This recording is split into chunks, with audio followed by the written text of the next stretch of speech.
अब हम यहाँ पर एक प्रश्न कर रहे हैं, अल्पकाल और दीर्घकाल, शॉर्ट टर्म और लॉन्ग टर्म में अंतर स्पष्ट करो, जिससे हमें और भी अच्छे तरीके से कॉन्सेप्ट क्लियर हो जाएगा कि अल्पकाल क्या है और दीर्घकाल क्या है।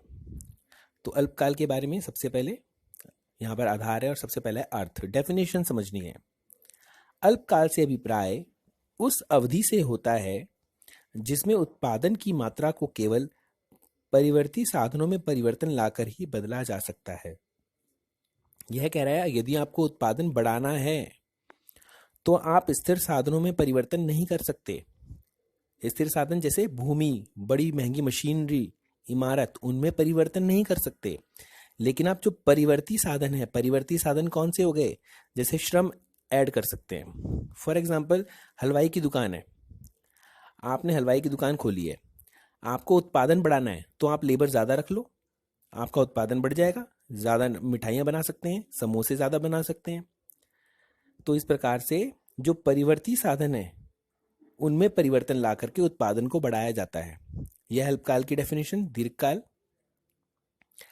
दीर्घकाल से अभिप्राय उस अवधि से होता है जिसमें उत्पादन के सभी साधनों को परिवर्तन करके उत्पादन की मात्रा में परिवर्तन लाया जा सकता है। यहाँ पर यह बोल रहा है दीर्घकाल में सभी साधनों में परिवर्तन होता है। तो दीर्घकाल में स्थिर साधन नहीं होते, दीर्घकाल में केवल परिवर्ती साधन होते हैं, क्योंकि सभी साधनों को परिवर्तित किया जा सकता है। नई दुकान भी ली जा सकती है, नई मशीन भी खरीदी जा सकती है। दूसरा, साधनों का वर्गीकरण। तो अल्पकाल में साधन कितने प्रकार के होते हैं? दो प्रकार के, स्थिर साधन और दूसरा परिवर्ती साधन। जो मैंने बताया, अल्पकाल में दो कैटेगरी है, स्थिर साधन, परिवर्ती साधन। जबकि दीर्घकाल में क्या होता है? केवल परिवर्ती साधन ही होते हैं। तीसरा, फर्मों का प्रवेश व बहिर्गमन। अल्पकाल में उद्योग में नई फर्मों का प्रवेश और पुरानी फर्मों का बहिर्गमन संभव नहीं है। ये उद्योग और फर्म क्या होती है, इसके बारे में हम बाद में भी चर्चा करेंगे, एक अलग से चैप्टर भी है। तो अल्पकाल में उद्योग में नई फर्म प्रवेश और पुरानी फर्मों का बहिर्गमन संभव नहीं होता है, ना ही नई फर्में आ सकती हैं और ना ही जा सकती हैं। जबकि दीर्घकाल में नई फर्में प्रवेश कर सकती हैं। तो यह अंतर स्पष्ट करो है। एक बार बुक में से अच्छे से इसकी डेफिनेशन और यह पूरा अंतर स्पष्ट करो, सभी पढ़ लेंगे।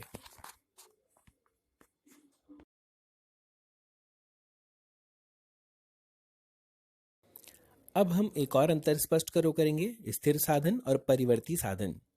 तो स्थिर साधन और परिवर्ती साधन में सबसे पहले अर्थ।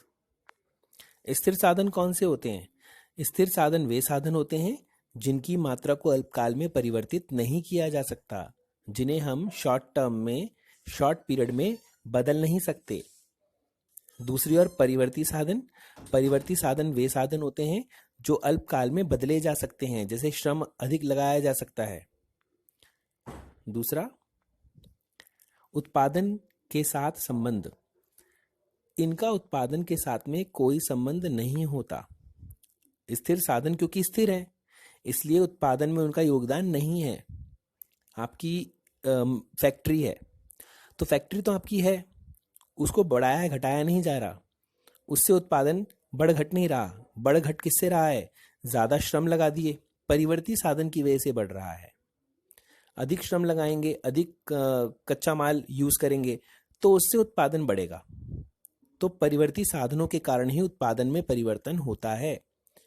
एग्जाम्पल, जैसे फैक्ट्री, स्थिर साधन जैसे मैंने बताया था, स्थिर साधन क्या हो गए? फैक्ट्री, इमारत, प्लांट, महंगी मशीनरी, स्थायी कर्मचारी, कोई विशेष कौशल वाला कर्मचारी, इनमें स्थिर साधन है ये सभी, और इनमें अल्पकाल में परिवर्तन नहीं किया जा सकता।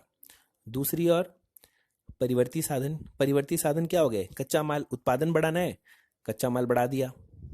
उत्पादन बढ़ाना है, अधिक श्रमिक लगा दिए। दिवाली के समय में सेल्स बढ़ जाती है, तो अधिक श्रमिक लगा करके उत्पादन ज़्यादा करना शुरू कर दिया। किसी हलवाई को आवश्यकता है, तो वह क्या करेगा?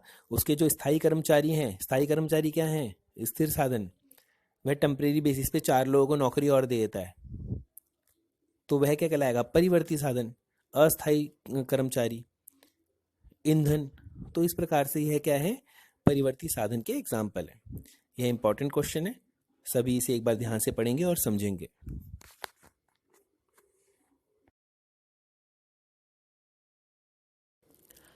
हमने पाठ के प्रारंभ में ही उत्पादन फलन प्रोडक्शन फंक्शन के बारे में पढ़ा। तो उत्पादन फलन को भी हम दो श्रेणी में विभक्त करते हैं, अल्पकालीन उत्पादन फलन और दीर्घकालीन उत्पादन फलन। तो अल्पकालीन उत्पादन फलन क्या है, इसका सबसे पहले डेफिनेशन देखेंगे। यह अंतर स्पष्ट करो एग्जाम में बहुत बार पूछा गया है, तो सभी इसे अच्छे से याद करेंगे और समझेंगे। अल्पकालीन उत्पादन फलन क्या है? अल्पकालीन उत्पादन फलन उस स्थिति को कहते हैं जिसमें हम उत्पादन के उस व्यवहार का अध्ययन करते हैं जब अन्य साधनों को स्थिर मात्रा के साथ में परिवर्तनशील साधनों की अधिक इकाइयां लगाई जाती हैं। इसका अर्थ क्या हुआ कि किसी वस्तु का उत्पादन करने में, फॉर एग्जाम्पल मुझे 100 खिलौने बनाने हैं, तो 100 खिलौने बनाने में, ध्यान से सुनेंगे, 100 खिलौने बनाने में मशीनरी है, वह एक है, भूमि एक है, श्रम 10 है। ठीक है, मशीनरी एक हो गई, स्थिर साधन है, श्रम क्या है, परिवर्ती साधन, वह 10 है, उत्पादन कर दिया। लेकिन यदि मैं अब खिलौनों की संख्या बढ़ाना चाहता हूं तो किस में परिवर्तन होगा? क्या मशीन, क्या जो भूमि है उसको डबल कर दूंगा, जो मेरी मशीन है उसको डबल कर दूंगा? नहीं, कच्चा माल बढ़ा सकते हैं, श्रम बढ़ा सकते हैं। तो यह कह रहा है स्थिर साधनों की मात्रा के साथ में परिवर्तनशील साधनों की इकाइयों में अनुपातिक परिवर्तन लाया जाता है। अर्थात स्थिर साधन तो वहीं रहते हैं लेकिन परिवर्तनशील साधनों में परिवर्तन लाया जाता है। दूसरी ओर दीर्घकालीन उत्पादन फलन क्या है? दीर्घकालीन उत्पादन फलन में स्थिर साधन होते ही नहीं है, सभी साधन परिवर्तनशील हो जाते हैं। तो इसके अंतर्गत क्या होता है कि सभी साधनों के समान अनुपात में परिवर्तन लाकर उत्पादन को बढ़ाया जाता है।